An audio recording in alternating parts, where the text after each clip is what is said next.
ইবাদত হলো আল্লাহ কে তা উপলব্ধি করা, তাঁর মাহাত্ম্য উপলব্ধি করা, তাঁর সুন্দর নামসমূহ জানা, যার সবটাই তাঁর মহান কিতাবের মাঝে রয়েছে। তবে আপনাকে মন দিয়ে পড়তে হবে, আপনাকে তাদাব্বুর ও তাফাক্কুর সহকারে পড়তে হবে, অর্থাৎ গভীরভাবে চিন্তা করে পড়তে হবে। আজ থেকেই মনস্থির করুন, আল্লাহর কোনো সিফাত বা বৈশিষ্ট্য পেলেই সে সম্পর্কে জেনে নেবেন।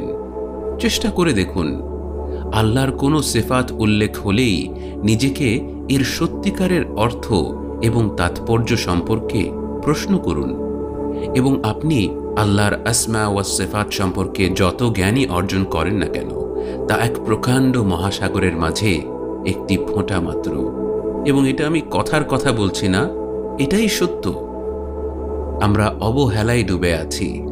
বান্দা কখনোই ইবাদতে সৌন্দর্য অর্জন করতে